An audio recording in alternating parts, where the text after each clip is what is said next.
at some point after firing Casey Stevens, who never presented the evidence, never represented Mustafa properly, he withheld evidence, okay?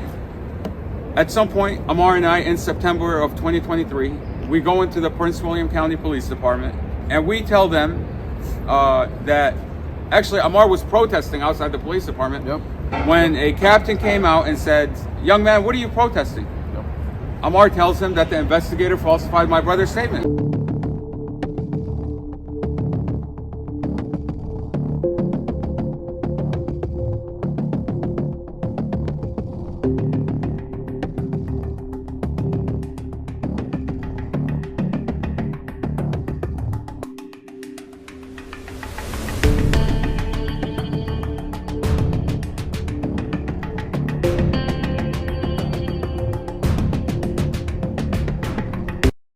Said you can come in and file a complaint against this investigator. And that's exactly what I did. I filed a complaint, and I specifically, my complaint was very specific. I said Investigator Drum falsified my brother's statement in the police report. My brother never said I was arguing inside the vehicle. This investigator said Mustafa. Let's talk about that. Okay. And then I said I have a recording. I want to provide this police department. We sat down with Internal Affairs for almost an hour. And we explained to him what I just told you. The 5 things in the report. By the way, the whole thing is recorded on YouTube. A 90-minute conversation. Yeah. So we told him exactly what we just said, is that this investigator falsified Mustafa's statements. And he says, how do you know? We actually played the audio for him.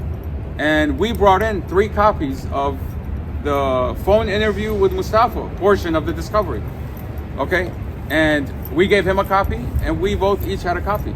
And we listened to this 30-minute call, okay? And as we're listening to it, we're highlighting, Amar's highlighting, and Internal Affairs officer is highlighting. And he tells us that they take these allegations extremely seriously because the police department is only as good as the community's trust in that police department. And they care deeply about how the community perceives this police department and its officers. So, I mean, we had hope that at least we're in the right office, you know, that we're talking to the right people, and that they're going to get to the bottom of why this investigator falsified Mustafa's statements. So he takes this complaint and he calls us about, I think 5 days later. He wanted the recording. He said, email me the recording. Yeah, immediately after the interview, he says, if you could email me this recording, he says, if you can email it to me all at once, I don't want it chopped up, I don't want it cut up, I want the full interview in one go. I said, yeah, of course, absolutely. We want to authenticate it with the recording that we have. He says, I want to authenticate it with our recording, because he claims that Robert Drum recorded this conversation as well on his body camera. Okay, so he wants my recording. It's vital that I send him this recording.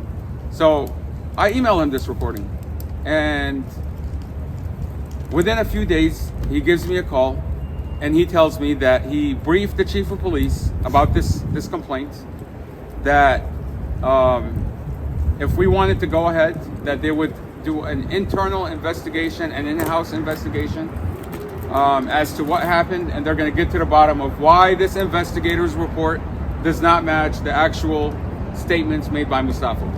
Okay? And in that process, this conversation happened on a Wednesday. Okay? On a Wednesday, this conversation happened. And on Monday, the following Monday, Mustafa's charges are upgraded from involuntary manslaughter to second-degree murder. Now, isn't that what Casey Stevens said? I have a recording of Casey Stevens when we were telling him we want to tell the prosecutor that this investigator falsified and lied about falsified Mustafa's statements. He says, I have a video. Casey Stevens says, the prosecutor is going to retaliate by protecting her cop. I mean, that's exactly what's happening here. You complain to Internal Affairs that you have evidence that this investigator falsified the police report. Amy Ashford, a couple of days later, she ups it to murder. I mean, okay. Basically.